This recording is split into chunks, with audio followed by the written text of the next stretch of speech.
quando nós tomamos um discernimento em meio a uma escuridão, a probabilidade desse discernimento ser errado é muito forte.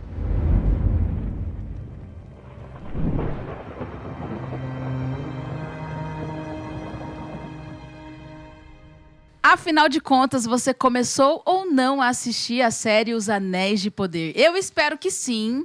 Que no episódio anterior a gente falou um pouquinho, né, já do início. Então, é bom você já ter começado a assistir para a gente ir entrando juntos, aprofundando. E nós estamos aonde, gente?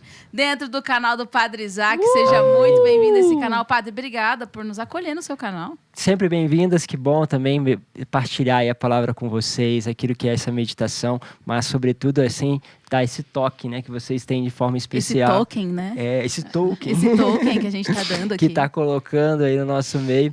E olha que foi, como você começou dizendo, é pouquinho tempo, foi só 3 minutos, né, justamente aí da série. Agora vamos dar mais um passinho e como sempre tem coisa nova pra gente. Também novidades vão aparecendo no sentido de que o filme vai desenrolando. Nós falamos um pouquinho sobre essa dimensão de buscar a simplicidade, daquilo que é olhar para a luz, né? Não deixar justamente o olhar em relação às trevas. Não ser pedra, né? Não ser pedra. Ser barco e de nem papel, jogar pedra, né, nos outros. Por favor, gente. E agora nós vamos dar um passo, né? Porque o enredo agora vai falar sobre a dimensão onde os elfos que não conheciam, de certa forma, a morte, eram desconhecidos para eles essa realidade, passam a conhecê-la. Afinal de contas, o mal entra no mundo, nós temos Morgoth, e esse mal vai tomando conta da Terra-média. Os elfos justamente estavam em Valinor, vão para a Terra-média e ali justamente combatem junto com os homens, né? E é uma guerra que dura centenas de anos. E eles começam a ver muitos morrendo. E aí nós temos então que justamente este irmão que dá o conselho para Galadriel, e este irmão começa então a disputar, a levar justamente a tropa à frente, mas vai realmente cair diante dessa batalha. E nós temos um momento delicado, um momento de dor, né? Ou seja, aqueles que nunca experimentaram a dor passam a experimentar. Eu acho que isso primeiro nos leva a uma coisa muito importante. Às vezes a gente quer que as pessoas não tenham experiência da dor. Ou seja, que tudo seja perfeito. A gente quer poupar, né? Sim. Cria filhos para não ter problemas, para justamente não passar por aquilo Coloca que nós numa redoma passamos, de vidro, assim. e a gente acaba não percebendo o que nós, às vezes, vamos impedindo de crescimento. Muitas vezes, aquele mal que vai aparecendo na história serve de um crescimento, embora muitas vezes este mal provoque em nós também, vamos dizer assim, um ciclo de mal, né? E a gente precisa entender tudo isso. O que acontece? Há essa morte, né? Acontece essa morte, o mal cessa, mas então vai aparecer uma outra figura que é Sauron. Sauron, ele vai ser então esse feiticeiro que vai levar à frente todo o mal, só que ele se esconde. O discernimento espiritual, Santo Inácio, ele vai falar muito disso, né? O mal, ele se esconde e muitas vezes até, como nós até falamos no último episódio, ele vai se fantasiar de bem, mas ele tenta se esconder. Né? Ele não quer ser achado, ele começa justamente a ficar ali camuflado. Não é à toa que hoje nós queremos tirar o pecado do mundo, né? Acreditamos que tirando a dimensão do pecado, da culpa, nós vamos resolver a situação, o homem será mais livre. Então, vamos dizer assim, vamos tirar este mal possa ficar escondido, quando na verdade não é assim, né? Então o mal vai se esconder, e nós temos uma frase, uma concepção muito forte que Galadriel fala, né? Que ela fala assim: na escuridão, a missão dele, ou seja, do irmão dela, se tornou a minha. Ou seja, ela pegou a missão do irmão. É bonito quando nós vamos ver histórias onde o filho compreende a missão do pai, que é dar continuidade. E muitas pessoas têm histórias bonitas, né? Conheço pessoas que, por exemplo, deram continuidade ao sonho do pai de ajudar as pessoas, de ajudar os mais carentes. Isso é bonito porque você pega justamente aquele sonho. O que ela está falando aqui é a missão que ela sente de combater este mal. Então ela assume esta missão, que é a missão justamente do irmão. Que o irmão morreu tentando fazer. Né?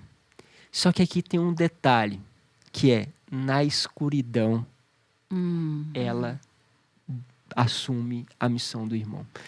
Quando nós tomamos um discernimento em meio a uma escuridão, a probabilidade desse discernimento ser errado é muito forte. Você acabou de brigar com a sua esposa, teve problemas familiares. Se você tomar a decisão de abandonar a tua família naquele momento, é muito possível que a sua decisão seja má. Eu estou abandonando porque eu quero continuar a minha missão com meus filhos, porque o meu casamento, meu esposo atrapalha justamente a relação com os meus filhos, está complicando, nós estamos fazendo... Se você tomar o discernimento, mesmo porque é uma coisa boa, de cuidar dos seus filhos, dar um amparo melhor aos seus filhos, evitar aquelas situações, se você tomar o discernimento justamente aí, é muito provável que a escuridão entre dentro de você e te ajude a tomar um discernimento que vai contra aquilo que são os princípios de Deus.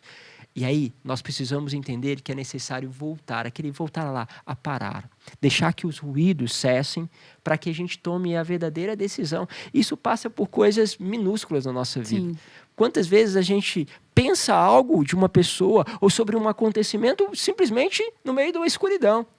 Eu falava agora há pouco, né? Quantas vezes a gente vê aquela simplicidade das crianças, às vezes acontece comigo, assim, né? Você é padre, às vezes está num evento, vai passando por várias pessoas. Aconteceu uma vez, né, um tempo atrás, de que passando justamente, né, num lugar, estava ali tendo um evento, e as crianças chegaram, me viram, saíram me abraçando, saíram já pulando em mim. E é muito gostoso isso, né? As crianças, né? Essa espontaneidade. Simplicidade, né? Eu sempre falo isso. Não sei o que as crianças acontecem com elas, né? Que tem crianças que assistem homilias. É interessante, né? Não sei o que elas conseguem lá Pureza captar. das crianças. Mas você vê essa pureza. Então as crianças vão lá e pulam em cima de mim, brincam e tudo mais.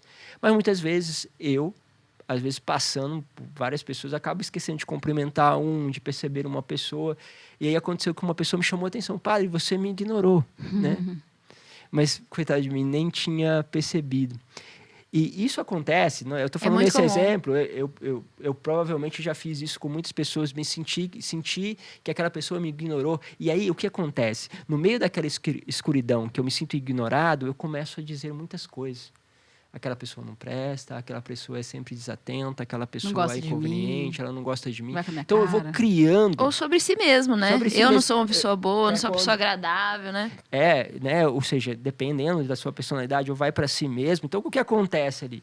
No meio daquele sentimento, eu começo a criar um monte de concepções. E aí, em vez de usar esse imaginário que nós estamos trabalhando aqui com o Tolkien de uma forma positiva, de olhar para a luz, eu volto para o ruído. Sim. E aí você vai perceber claramente que é ruído. Ruído por quê? Porque te tira a paz, te agita, te traz ao coração aquele sentimento pesado, angústia. sabe? Angústia, traz tudo. Isso é próprio do mal. É próprio da ação do mal. Então, ele vai criando isso e no meio daquilo a gente quer discernir. Eu discerni que ele não gosta de mim. Eu quero discernir que eu sou uma pessoa que ninguém gosta. Então, você começa a fazer um monte de discernimento. O que eu quero dizer? Não se pode tomar um discernimento no meio das trevas. Cessa, espera, silencia, afasta-se do problema para você discernir. Isso aqui tem a ver com a quinta regra de Santo Inácio. Quero até pegar aqui para vocês, para perceberem como que é a coisa concreta e como os santos falam tão bem com a gente, né? Diz assim na quinta regra: em tempo de desolação, desse sentimento, nunca devemos fazer mudanças, mas permanecer firmes e constantes nos propósitos e na determinação do dia anterior a tal desolação. Ou seja, eu tinha o maior carinho com aquela pessoa, tinha o maior significado com aquela pessoa, agora eu vou mudar porque ela não me cumprimentou. Agora eu vejo outra coisa porque ela não fez isso. Então, no meio daquela escuridão, eu falei, agora ela não gosta de mim, mas fulano, ela gostava de você há um dia atrás. Até ontem estava tudo bem, né? Bem, agora não está mais bem. O que você fez com o histórico? E a gente faz isso. A gente pega o histórico e joga tudo fora.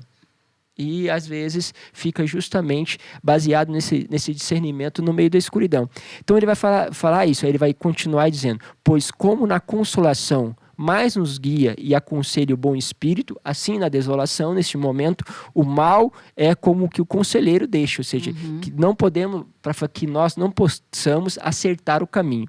O mal é como os conselhos destes, não podemos acertar o caminho. Ou seja, o mal vai te aconselhar naquele momento. E gente, vamos lá, né? É verdade. Ele aconselha coisas ruins. Se você, depois de ter um inconveniente, começar a receber conselhos bons, então há uma graça. E olha que, às vezes, acontece uma graça que a pessoa fala assim: nossa, eu acho que talvez eu não estou fulano não me cumprimentou, talvez eu não me aproximei dele, talvez eu não fui simples com ele. Isso é espírito. Isso é o espírito bom. Por quê? Porque a pessoa percebeu algo e ela cria unidade, ela cria proximidade, ela cria luz, clareza. Por quê? Porque ela olha para o alto. Senão, ela é pedra, ela começa a afundar. Então, esse discernimento, ele deve acontecer a todo momento na nossa vida. E ele faz parte justamente da nossa história, nesses detalhes justamente da misericórdia. Então, aí vai acontecer isso, né, este caminho. E aí, o que nós vamos ver? Vamos ver Galadriel, que justamente vai se determinar nisso. Ela é determinada no cumprimento da missão. E aí eu acho que tem um outro ponto que a gente deveria prestar atenção. É que muitas vezes o mal é determinado, mas o bem não é determinado. Ou seja, eu vou me aproximar uma vez. Aproximei e não deu certo. Já está desistindo. Tentou uma e para, né? Tentou uma e para. Aí tem aquelas situações especiais que aí Deus muitas vezes não pode justamente entrar, porque entra uma outra pessoa que concorda com aquilo que você pensou dentro do seu coração. Porque o mal começa a enviar os seus mensageiros. Né? A gangue começa a se formar. Se comunica. Né? E aí o que acontece? Você começa a formar uma opinião que cada vez para você está mais concreta, mas você não dialoga com aquele outro. Então, essa inspiração do bem não aparece, mas você se determina na inspiração do mal. Você tem cada vez mais certeza do mal que você pensa em relação ao outro. Cada vez mais convicção de que você tem uma missão de vamos dizer assim, estabelecer a verdade em relação àquela pessoa. Então você se acha justiceiro, você se acha dono da verdade, você se acha um monte de coisa e aí você vai perdendo. Então há uma determinação muitas vezes em relação a esse mal. Isso faz com que a pessoa se foque na escuridão e ache que aquilo que ela está buscando é luz, mas na verdade é apenas reflexo. Isso você vai ver muito claro na vida dela, né? Ela vai fazer isso. Então ela começa a procurar. E como você percebe essa determinação? Porque ela vai escalando e para eles, assim, a dimensão do tempo é diferente, porque eles não morrem, a não ser que alguém justamente os fira de morte. Mas eles não morrem. Então eles têm ela começa uma busca insaciável por achar justamente essa presença do mal. E ela começa a buscar. E aqueles que estão do lado dela começam justamente a questionar se, olha, não estamos achando nada, nós já fomos nos confins do mundo procurar esse mal, nós não estamos achando. E às vezes a gente é assim, né? A gente vê uma coisa, é tão determinado naquilo que nós vemos, que pode ser que até alguém possa falar com você, olha, calma, não é bem assim, já foi demais, mas a gente não quer parar, a gente quer continuar. Cego, né? Fica uma cegueira, né? No caso dela, há uma dimensão de vingança, né? Um espírito de vingança muito forte, então ela vai atrás daquilo. Então começa este caminho e eles conseguem achar esse castelo justamente de Sauron. E ao entrar lá, tem algumas cenas que chamam a atenção. Primeiro que o fogo, ele não traz calor. O fogo não tem calor. É como uma luz que não aquece. É a experiência da falsa luz. Ela parece te iluminar, ela vai te dar a certeza, né? Vai te dar uma clareza, parece, mas ao mesmo tempo não aquece o coração. Você vai ver um coração que está dividido, um coração que está frio em relação ao outro. Frio em relação a frieza, né? Ou seja, olha como que é interessante. É a luz, porque eu me sinto portador de uma verdade, eu me sinto portador de uma luz, eu estou iluminando, mas o meu coração está frio em relação ao outro. Então, é um fogo que justamente não traz calor. Isso chamava a atenção deles, né, daqueles outros soldados que estavam com ela, e ela dizia assim, né, que era por causa do mal que estava ali. E aquele mal era tão forte que não aquecia. Então, vem a dimensão do frio. Aí a gente pode contrapor isso justamente à dimensão do Sagrado Coração, que está pegando fogo, mas é um fogo que traz calor. Então, o fogo, ele tem uma potência, ele tem um consumir, mas ao mesmo tempo ele traz a luz e o calor. A pessoa começa a ter um sentido naquilo que ela busca e aquilo traz um fogo que une, que consolida, que justamente que transforma, que ao consumir algo, transforma ele em algo novo. E ela vai percebendo isso naquele lugar, então é aquela fonte justamente, e ela começa justamente a se determinar nessa busca. Santa Teresa, ela vai falar que um dos grandes caminhos da alma é justamente a dimensão da determinação. E ela fala uma coisa muito forte para mim. Ela vai dizer assim, né, que quando o mal encontra uma alma determinada, ele move o inferno inteiro atrás dessa alma, a fim de destruí-la. Meu Pai amado. Porque ele sabe que uma alma determinada pode produzir muitos frutos.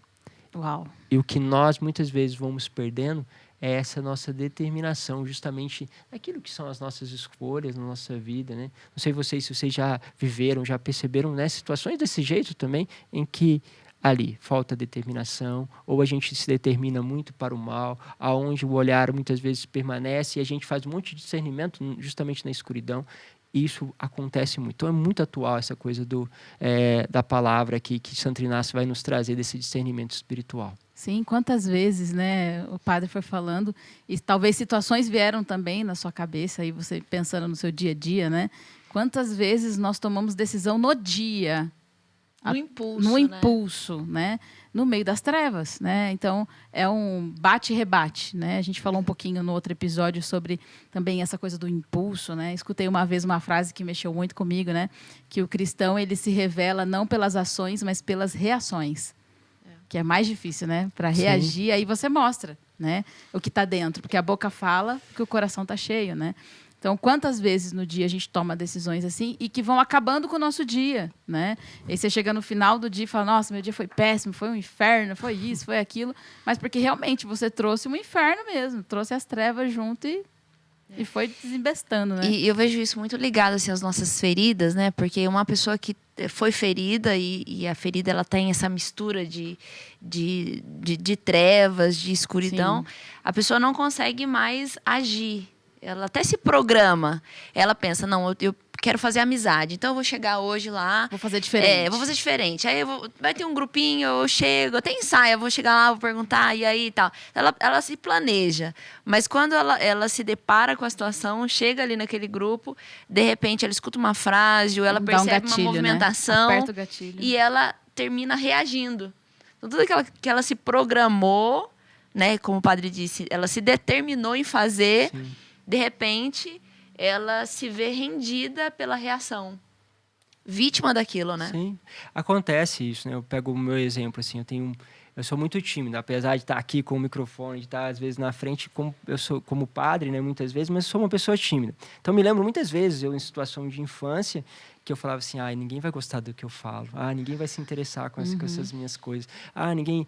Então, assim, eu já chegava no lugar, eu já tinha uma concepção negativa, e eu já pensava o que as pessoas iam pensar de mim. Então, quando eu chegava ali, e eu falava alguma coisa, e ninguém dava continuidade do que eu falava, era... tá vendo? Ninguém gosta de mim. Isso. Ninguém... Então, a gente cria um aspecto de reforço.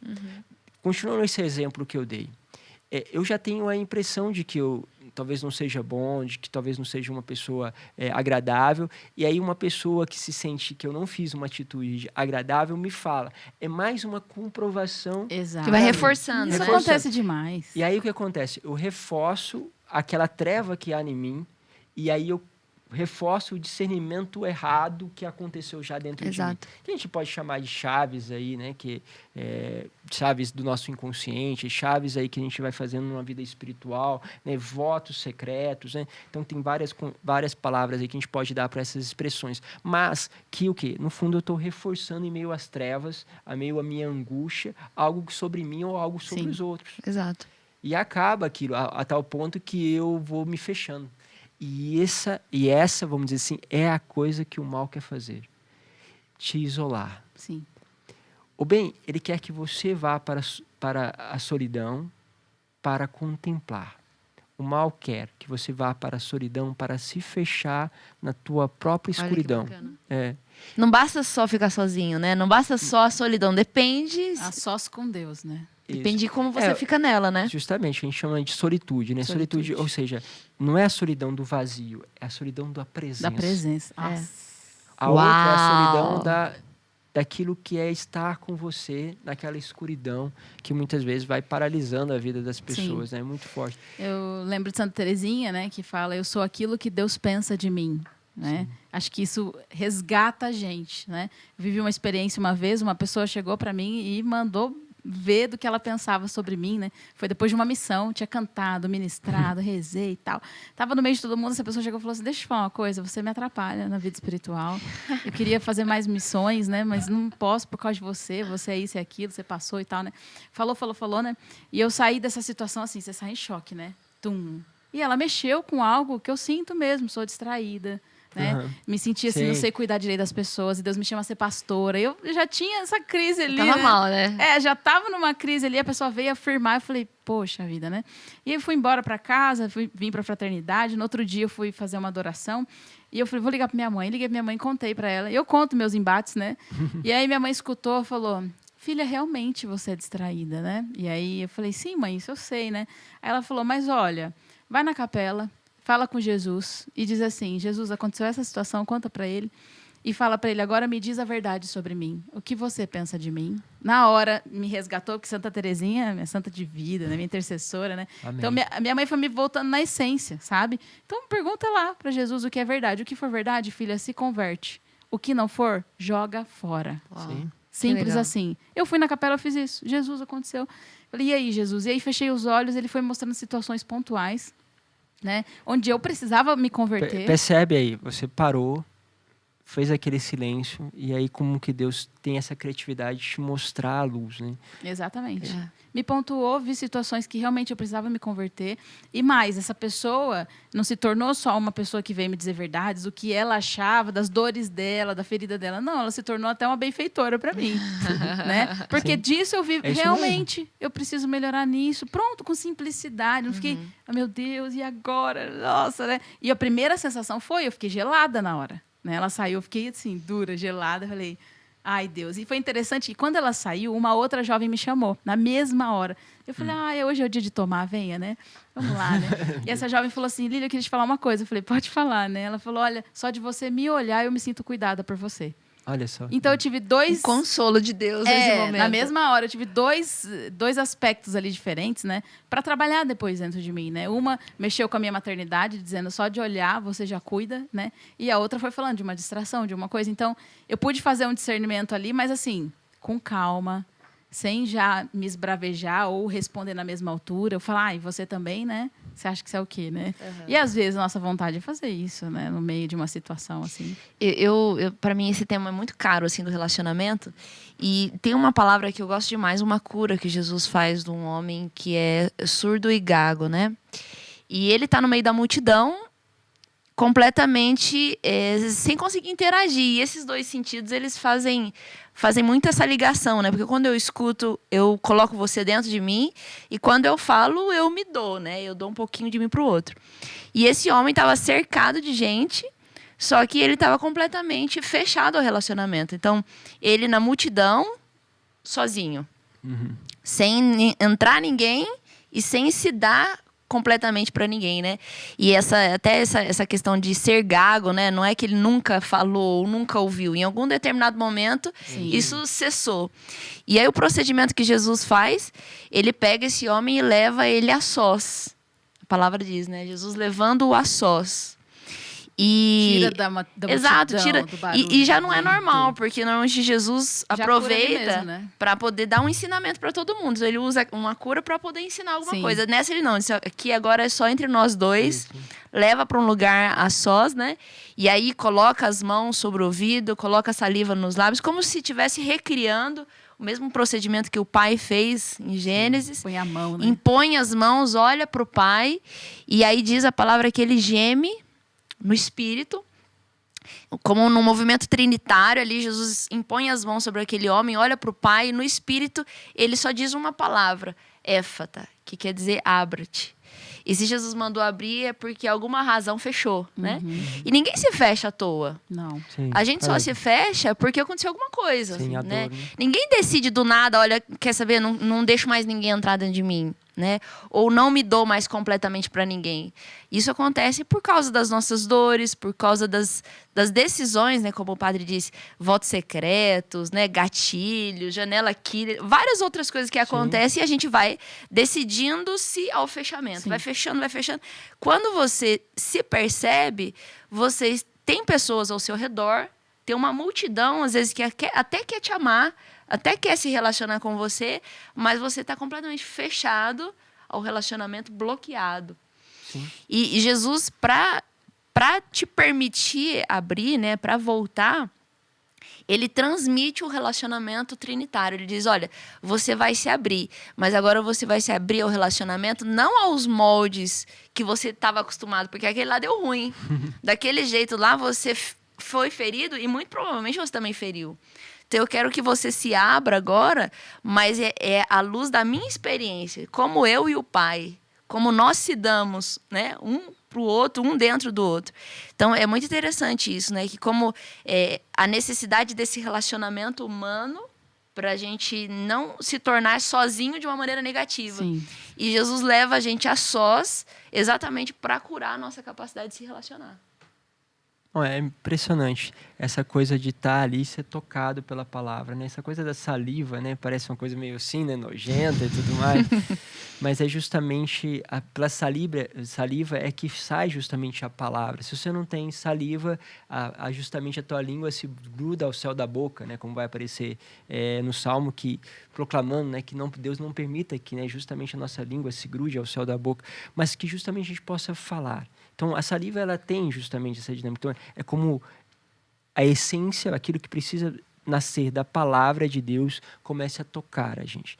Então, na nossa solidão, na nossa oração, no nosso parar, voltar-se para Deus, de repente, aquilo que é o toque divino da palavra começa a aparecer. Às vezes pode aparecer de forma clara, como uma palavra, mas ela aparece, às vezes, aqui, com a gente fazendo uma formação, ali com aquela outra pessoa, aquele próximo, e de repente se abre. E aquele fogo que então era só justamente de visão e que não trazia calor, a primeira experiência que ele começa a queimar. Então, voltamos aos discípulos de Emaús. Quando eles escutavam a palavra começou a arder o coração deles. E a gente volta justamente à experiência de arder, né? Como a gente precisa justamente arder do desejo de Deus. E quando a gente arde, né, aproveitando também a experiência que a Lilian está partilhando, quando a gente arde, a gente justamente consegue ganhar benfeitores. E o mal, que era justamente um inimigo, já é justamente um benfeitor. O que era mal se torna, entre aspas, bom. Mas por quê? Porque é purificado pela palavra de Deus que habita em nós. Então, é uma experiência de a gente poder mergulhar em tudo isso. Eu acho que o desejo de hoje é poder levar isso para você. Falar um pouquinho desta palavra. Não faça discernimentos na escuridão. Sim. Não olhe para a sua missão no meio de uma escuridão. Espere. Espere esta palavra. O véu se rasgar e a luz entrar, né? E aparecer. Exato. E, lógico, se determine. Mas se determine para o lado certo. Se determine a olhar justamente para a luz. Então, vamos rezar agora com eles, né? Pedir aí a Deus que possa justamente conduzir este momento e falar ao coração. Amém. Senhor Jesus, nós queremos, nesse momento, pedir que essa luz invada o nosso coração. E nós pedimos por libertação, por liberdade, éfata. Que se abra os nossos ouvidos, que se abra a nossa língua e que se abra o nosso coração nesse momento para receber essa graça do discernimento. Dá-nos, Espírito Santo de Deus, a determinação para que continuemos dos bons propósitos. Nesse momento você pode realmente fazer essa oração, aproveita esses minutos para que você realmente entre, se aprofunde naquilo que o Senhor foi inspirando você, conforme as palavras foram sendo ditas. O Senhor me disse que muitas pessoas foram lembrando realmente situações. Amém, Senhor. Obrigado. Pessoas foram se colocando mesmo. Nossa, eu sou essa pessoa que tenho essas feridas. Eu sou essa pessoa com feridas. Eu sou essa pessoa que sinto mesmo isso das pessoas. Eu não me sinto amado. Pessoas pensando assim nesse momento. Então, abre agora o coração. E a Trindade, nesse momento, nesse movimento de amor, está descendo sobre nós. Está tocando o nosso coração. E nós queremos nos abrir, Senhor. Queremos nos abrir a esse discernimento. Abre, Senhor, os nossos sentidos espirituais. Nós pedimos essa graça. Abre os nossos sentidos espirituais. E nós pedimos que com essa bênção que nós vamos receber, o Senhor possa realmente abrir a nossa vida, libertar o nosso coração. E que Ele possa selar tudo aquilo que Ele foi falando, as moções, todas as experiências que Ele foi colocando aqui nesse episódio. Pedimos então a Ti, Senhor, abençoar os vossos filhos que estão nas suas casas, trabalho, ou a caminho, Senhor, de algum lugar, possam receber a Tua bênção, que é Pai, Filho e Espírito Santo. Amém. Amém. Bom, esperamos vocês então no próximo episódio. Tem muito mais ainda, né?